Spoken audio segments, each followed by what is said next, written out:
En la primavera de 1922, la tranquila aldea de Guasaludu, en la región de Bretaña, despertó con un silencio extraño. No era el silencio habitual del campo, sino uno que pesaba sobre el aire, como si anunciara que algo se había roto para siempre. Pauline Picard, una niña de apenas 2 años, había desaparecido. No hubo gritos, no hubo forcejeo, no hubo testigos, solo un instante en que la madre se giró y luego, nada. Una ausencia que heló a todo el poblado. La búsqueda comenzó de inmediato. Vecinos, agricultores y autoridades peinaron los campos, los bosques y los establos. Día tras día, el paisaje se llenó de voces que llamaban su nombre, pero solo respondía el viento. La gente empezó a murmurar lo impensable. ¿Cómo podía desaparecer una niña en una comunidad donde todos se conocían? ¿Quién podría llevarse a una criatura tan pequeña sin ser visto? Y entonces, cuando la esperanza parecía agotarse, llegó una noticia sorprendente. Una niña muy parecida a Pauline había sido encontrada en Cherburgo, a más de 350 kilómetros. No hablaba, no reconocía su nombre, pero compartía el mismo rostro dulce y la misma edad. Los Picard viajaron de inmediato, y frente a esa niña silenciosa, la familia afirmó algo que cambiaría el rumbo del caso. Es Paulina, es nuestra hija. Los periódicos celebraron el milagro. El pueblo organizó una pequeña reunión para recibir a la niña rescatada. Pero el milagro duró poco. Semanas después, un agricultor encontró restos humanos, pequeños, frágiles, en su propio campo. Cerca del cráneo infantil había prendas diminutas, que coincidían con lo que Pauline llevaba el día que desapareció. La verdad cayó sobre todos como un golpe seco. La niña encontrada no era Pauline. A partir de ese momento, el caso se volvió un abismo de preguntas sin respuesta. ¿Quién era la niña que había vivido con los Picard? ¿Cómo murió la verdadera Pauline tan cerca de su hogar? ¿Y por qué nadie parecía dispuesto a investigar con profundidad? 100 años después, el misterio sigue intacto, y la historia de Pauline continúa siendo uno de los capítulos más inquietantes y olvidados de la crónica criminal europea. La desaparición de Pauline Picard fue, desde el principio, un rompecabezas imposible. No hubo señales de secuestro ni sospechosos visibles. La aldea estaba demasiado aislada para imaginar un crimen planificado, y demasiado unida para aceptar que alguien del propio lugar pudiera estar involucrado. Aún así, en Guasaludu todos sabían que algo muy malo había ocurrido, pero lo más inquietante no fue la desaparición, fue el regreso. La aparición de una niña idéntica pero sin memoria creó un espejismo colectivo, la ilusión de que todo podía volver a la normalidad. Ese espejismo duró hasta que la tierra habló. Cuando los restos fueron descubiertos, el silencio que siguió no fue de dolor. Fue de miedo. Este caso, lejos de resolverse, fue enterrado bajo errores policiales, contradicciones y un extraño desinterés por descubrir la verdad. Hoy, al reconstruirlo, nos enfrentamos a un retrato oscuro de una época en la que la ciencia forense era precaria. La prensa buscaba héroes instantáneos y los pueblos pequeños protegían sus secretos a cualquier precio. El día que Pauline desapareció comenzó como cualquier otro. Su madre la había dejado jugando fuera de la casa mientras atendía algunas tareas domésticas. Era una tarde tranquila, sin movimiento extraordinario, y la niña estaba a pocos metros de la puerta. Cuando la madre salió de nuevo, la pequeña ya no estaba. No había huellas extrañas ni sonidos previos. Nada que indicara una fuga, un rapto o un accidente. En cuestión de minutos, los vecinos se unieron a la búsqueda. Era imposible que una niña de esa edad caminara lo suficiente para perderse por completo. Revisaron pozos, corrales y bosques cercanos. Los hombres gritaban su nombre mientras las mujeres preguntaban casa por casa. No hubo ningún avance.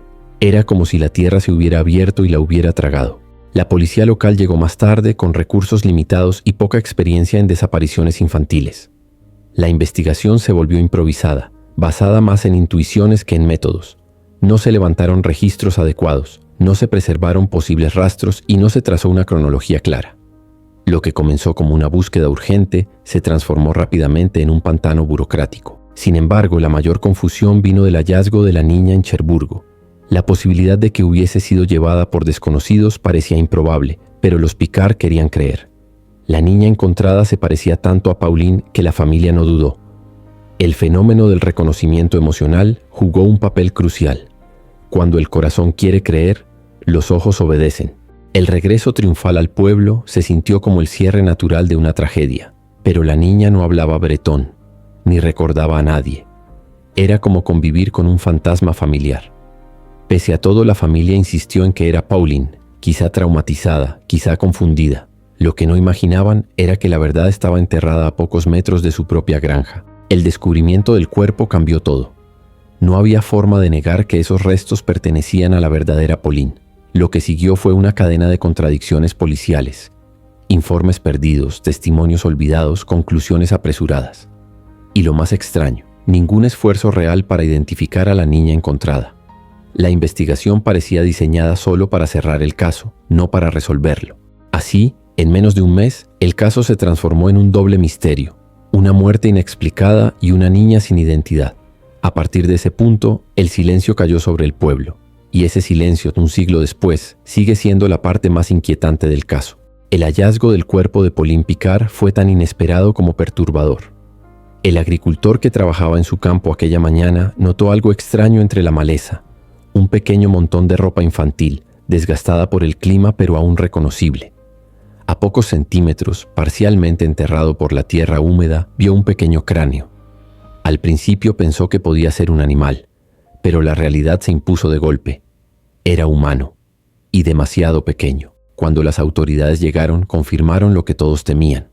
Los restos eran recientes y correspondían a una niña de entre 2 y 3 años. La ropa coincidía exactamente con la que Pauline llevaba el día de su desaparición. Esto derrumbó por completo la narrativa del milagro y la historia de la niña encontrada en Cherburgo. De un momento a otro, el pueblo pasó de la alegría al horror. El problema comenzó cuando intentaron determinar la causa de la muerte. El estado del cuerpo no permitía precisar heridas evidentes.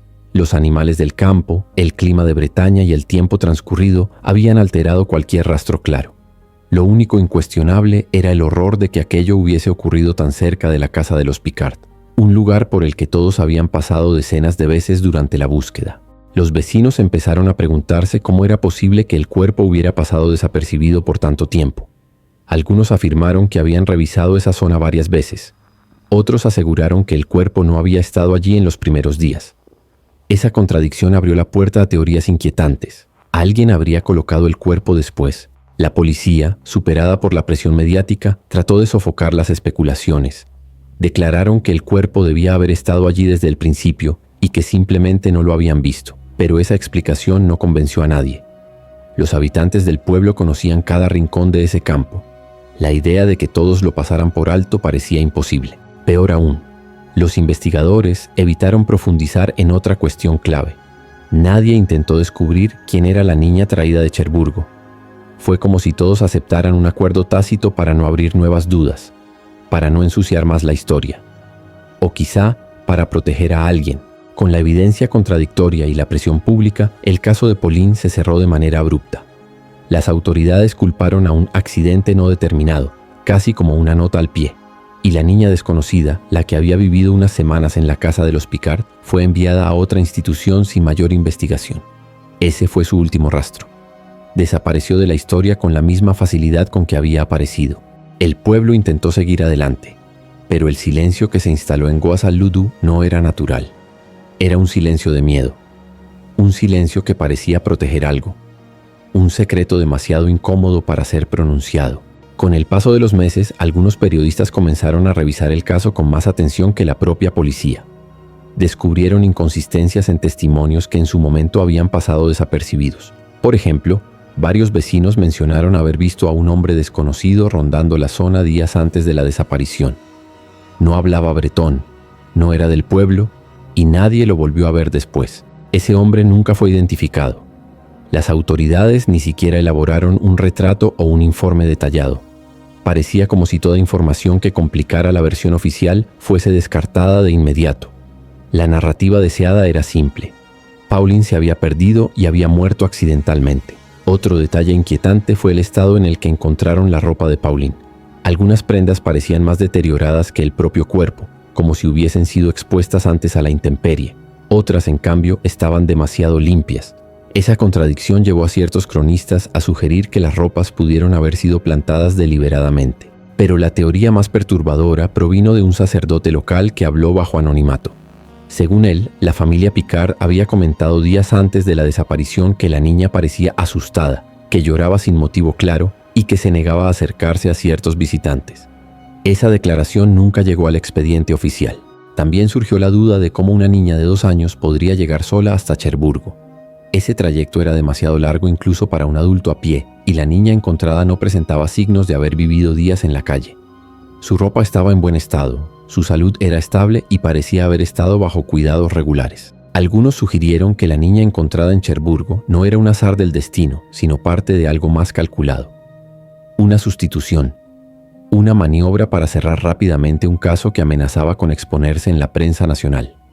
Cuanto más se cuestionaba la historia oficial, más crecían los rumores de un encubrimiento. La policía respondió a estas teorías diciendo que eran exageraciones sentimentales. Sin embargo, su negativa a investigar los elementos esenciales del caso solo alimentó la sospecha. ¿Por qué no se identificó a la segunda niña? ¿Por qué no se hizo una autopsia exhaustiva? ¿Por qué el cuerpo de Pauline apareció en un lugar que había sido revisado varias veces? Con el tiempo, algunos periodistas insistieron en revisar mapas, horarios, rutas y testimonios olvidados. Lo que hallaron fue desconcertante. Casi cada pieza del caso tenía un punto débil. Era un rompecabezas donde las piezas parecían encajar, siempre que ignoraras una sección completa de la imagen. Casi un siglo después, historiadores y criminólogos han intentado reconstruir lo que pudo haber sucedido realmente.